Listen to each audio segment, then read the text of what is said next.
সামরিক সহায়তা স্থগিতের পর যুক্তরাষ্ট্র যখন ইউক্রেনের সেনাবাহিনীকে গোয়েন্দা তথ্য দেওয়া বন্ধ করে দিয়েছে, তখন দেশটির প্রেসিডেন্ট ভলোদিমির জেলেনস্কির পাশে দাঁড়িয়েছেন যুক্তরাজ্যের কিয়ার স্টারমার ও ফ্রান্সের ইমানুয়েল ম্যাক্রো। বিশ্লেষকরা বলছেন, রাশিয়ার বিরুদ্ধে চলমান সংঘাতে কোণঠাসা ইউক্রেনের শেষ ভরসা এখন ইউরোপ। ব্রিটিশ গণমাধ্যমের দাবি, ইউক্রেনে যুদ্ধবন্ধের আলোচনায় এবার ইউরোপের নেতৃত্ব দেবে ব্রিটেন। পাশাপাশি গঠন করা হবে ইউক্রেন শান্তিরক্ষা জোটও। বিবিসির তথ্য বলছে, এরই মধ্যে ব্রিটেন নেতৃত্বাধীন জোটে যোগ দিতে সম্মত হয়েছে ইউরোপের 20 দেশ। আর ইউক্রেনকে গোয়েন্দা তথ্য দিয়ে ওয়াশিংটনের জায়গা নিতে চায় ফরাসি ইন্টেলিজেন্স ডিপার্টমেন্ট। এমন বাস্তবতায় বৃহস্পতিবার বেলজিয়ামের ব্রাসেলসে ইউরোপের নেতাদের সাথে জরুরি বৈঠক করেছেন ইউক্রেনীয় প্রেসিডেন্ট। হোয়াইট হাউসের ওভাল অফিসে চূড়ান্ত অপমানিত হওয়ার পর এই প্রথম ইউরোপের অন্তত 27 দেশের প্রতিনিধির সাথে এক টেবিলে বসলেন ভলোদিমির জেলেনস্কি। ভেন্যুতে পৌঁছে ইইউ জোটের প্রতি কৃতজ্ঞতা জানিয়ে জেলেনস্কি বলেন, রুশ আগ্রাসনের শুরু থেকে এখনো পর্যন্ত ইউরোপ প্রকৃত বন্ধুর পরিচয় দিয়েছে। এছাড়া ইইউ জোটভুক্ত দেশের সামরিক সক্ষমতা বাড়াতে $680 বিলিয়ন বরাদ্দের পরিকল্পনা ঘোষণা করেছেন ইউরোপীয় কাউন্সিল ও ইউরোপীয় কমিশনের প্রধান। You made a strong signal to Ukrainian people, to Ukrainian warriors, to civilians, to all our families, and it's great that we are not alone. And this is the reason why I present today to the leaders the Rearm Europe plan.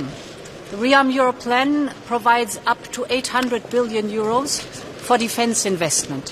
এদিন emergency সামিটের সাইডলাইনে France ও বেলজিয়ামের রাষ্ট্রপ্রধানের সাথে সাক্ষাৎ করেছেন ইউক্রেনীয় president. এ সময় বেলজিয়ামের প্রধানমন্ত্রী বলেন, ইউক্রেনের ভবিষ্যৎ আর ইউরোপের নিরাপত্তা যেখানে জড়িত, সেখানে কিয়েভ ও ইইউ জোটের উপস্থিতি ছাড়া কোনো আলোচনাই হতে পারে না।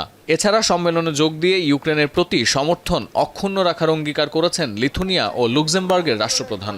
পোলিশ প্রধানমন্ত্রী মন্তব্য করেছেন, ইউরোপ রাশিয়ার তুলনায় অনেক বেশি শক্তিশালী, মস্কোকে হারিয়ে দেওয়ার সক্ষমতা আছে তাদের।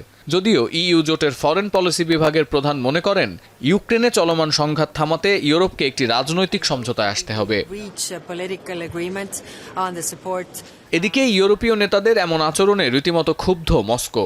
রুশ পররাষ্ট্র মন্ত্রণালয়ের দাবি, যুক্তরাজ্য ও ফ্রান্সের সহায়তার উপর নির্ভর করে ইউক্রেন যুদ্ধবিরতির আলোচনা থেকে সরে আসতে চায়। ক্রেমলিন মনে করে, ফ্র্যাঙ্কো ব্রিটিশ জোট ইউক্রেনে ইউরোপীয় সেনা পাঠানোর উপযুক্ত সময় খুঁজছে। এছাড়া রুশ পররাষ্ট্র মন্ত্রণালয় আরও বলছে, ইউরোপের মধ্যস্থতাকারীরা ইউক্রেন যুদ্ধে 1 মাস অস্ত্রবিরতির যে প্রস্তাব করেছিলেন তা সরাসরি প্রত্যাখ্যান করেছে মস্কো।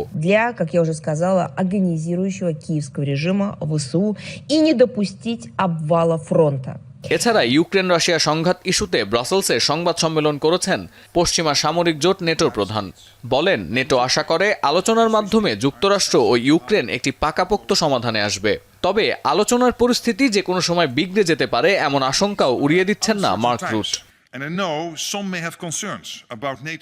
এদিন বৈঠকে অংশ না নিলেও পার্লামেন্টে দাঁড়িয়ে ইউক্রেনে বরাদ্দ বাড়ানোর প্রস্তাব তুলেছেন নরওয়ের প্রধানমন্ত্রী। আর ইউক্রেনকে 8টি ফাইটার জেট দেওয়ার ঘোষণা দিয়েছে পশ্চিমা সামরিক জোট নেটোর নয়া সদস্য সুইডেন।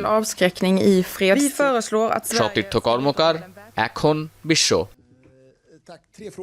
লিলি হালাল বিউটি সোপ, বিএসটিআই কর্তৃক সনদপ্রাপ্ত দেশের প্রথম হালাল বিউটি সোপ। দীপ্তিময় উজ্জ্বল ত্বকের জন্য।